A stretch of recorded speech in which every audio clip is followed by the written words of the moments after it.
What's up? AJ back here with more E3 coverage of Madden NFL 12. Again, I'm with designer and engineer Wes Reinhardt. Now we're talking about dynamic player performance, and you're showing us this trait screen for Aaron Rodgers. Explain some of these other statistics. Now, we talked about consistency and confidence, so what is all this other stuff?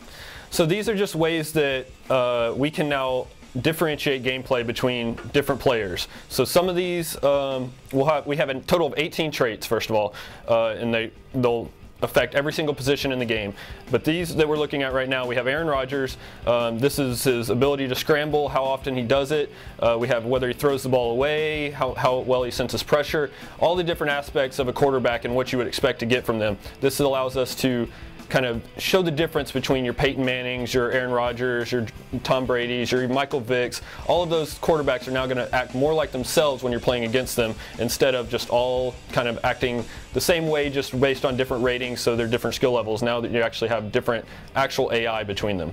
Okay, so we've talked a lot about Aaron Rodgers and Tom Brady being kind of similar in that they're both pretty close together as far as their overall rating. But now, because of dynamic player performance, you can differentiate on how they play the game. So explain like the tuck and run. He does it sometimes. Obviously Aaron Rodgers likes to scramble around, whereas Tom Brady, you can show us that too. Like, I'm guessing he is a never or something. He's Tom Brady's a rarely, so okay. He's only going to kind of scramble if you get the pressure all from one side. He's just got wide open field. You might every once in a while see Tom Brady scramble in those exact perfect situations.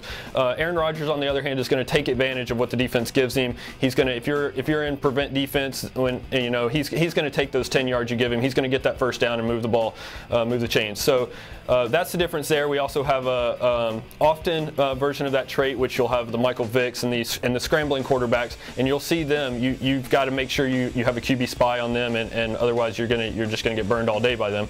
And the other traits, the throws ball away. Tom Brady has this as a yes. He's not, when he sees pressure coming, he's just going to get the ball out of there. He's not going to risk anything. He's just going to throw the ball out of bounds. Aaron Rodgers, not really so much. He's going to try to find his open receiver. He might take a sack here or there, or he might kind of find that secondary receiver that's open. Tom Brady, he will as well, but he's going to not take the risk that you would see. So these are all the different QB traits right here. That's obviously, you said this affects other positions in the game as well, not just quarterbacks. So let's take a look at somebody else. Okay, so we'll look at Ryan Grant here for halfback of the Packers. These are the traits right here for pretty much all halfbacks. These are the ones that matter. Fights for extra yards. This is what he does when he's in a tackle. Does he try to break out of that tackle? Does he risk fumbling? I mean, it's always good when you break out of that tackle and you get an extra 5 yards on the play, but it's also a fumble chance. So this is not necessarily a good or bad trait. It's just how they act. And Ryan Grant will try to break out of that tackle. He will try the stiff arm, the spin move out of the tackle. And the same covers ball is a similar trait, but it's different.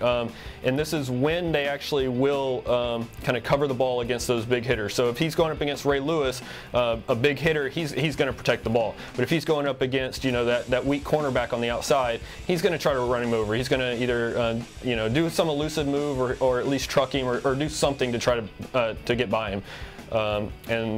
Sideline catches. He's a halfback. He's not really known for being around the sideline, so he might drop those sideline passes that you throw him. Yeah, that's Ryan Grant. That's pretty cool. And some of these are kind of risk reward. Exactly. Another good example of that is on the defensive side of the ball. We have Collins here. The plays ball in the air trait. He's going to be that guy that tries to cut in front of that pass. So he's a safety. He's supposed to be the last line of defense, but you throw up that deep post route, he might try to cut in front of it. He might pull in the pick. He might also get burned for that long touchdown. So it's the same on this side of the ball. And while we're here, we'll talk about the other kind of defensive traits. We have the big hitter trait.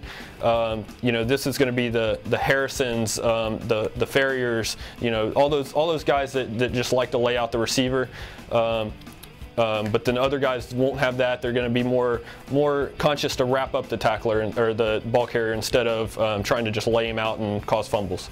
All right, thanks for showing us this, Wes. Dynamic player performance, a new feature in Madden NFL 12. To keep up to date on all our E3 news here at EA Sports, make sure to follow us on Facebook at facebook.com/EA Sports. Click like if you haven't already done so. Thanks again, Wes. When's this in stores?